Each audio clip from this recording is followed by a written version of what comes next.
Trust God that love is everywhere, that we are here to be the perfect givers of love and receivers of love, and love will have the final word. Where you are today in your life is a direct residual of what you've been believing all your life. So when you understand that, and if you're not where it is that you want to be, then we got to do something about changing our belief systems. I worked in a treatment center, a place called Amity Foundation, for about 10 years as a chef and a food service director. And I remember talking to a guy one time. He was working in the kitchen and helping out.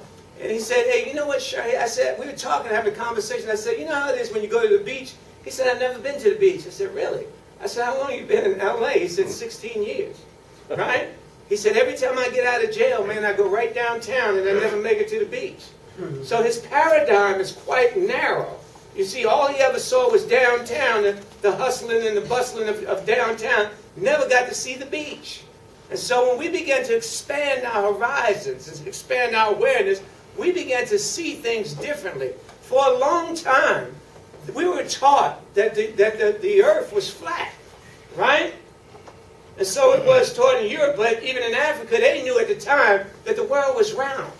And so when we believe certain things for a long time, but I always say that those of us who are involved will eventually evolve.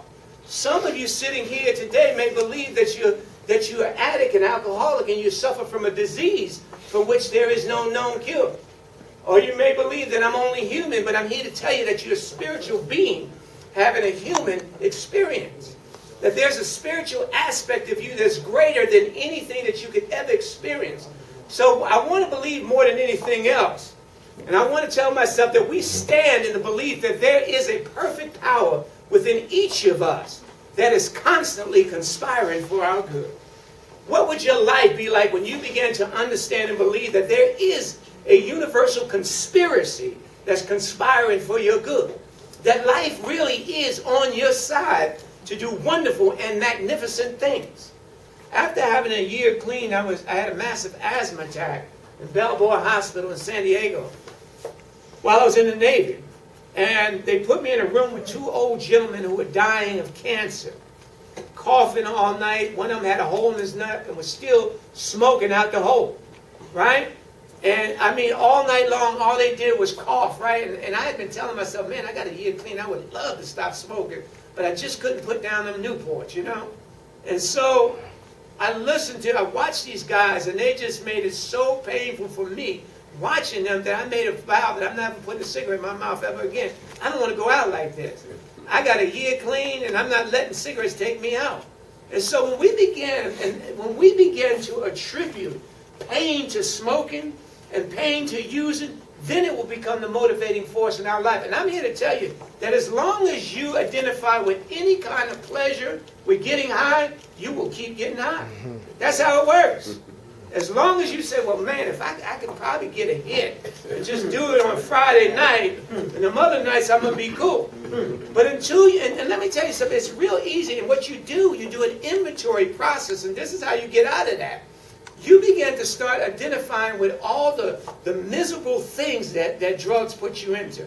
They make me lose jobs. They make me forget about my goals. They make me break up relationships. And if you can list all the worst parts about drug addiction, you'll never go back to it. But see, the problem is most of us have selective amnesia. And we want to remember the good stuff. We don't want to remember and rationalize and justify the most insane nonsense until nonsense begins to make good sense. Right? Right? I have this thing where I convince myself every day that everything that happens to me is the best possible thing that could happen to me. Now, I have an experience going on, and I had this tenant living in my house some time ago, and they were just unruly, unclean, and just did everything to break the rules of the house. And so I took it upon myself to say that this person has to go. So I wound up going through court procedures, and it took everything in the world to get this person out of my house. But it kept taking long, but what happened along the way, I began to get to have more compassion for this person. And I believe that it was designed to do that. That they wasn't supposed to go no earlier than they go until I learned the lessons of unconditional love and compassion.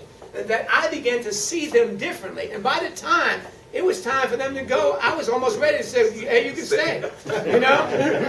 You really can stay if you want to stay. You know? You just have to clean up your room a little bit, you know what I mean? But, I mean, this is how it works.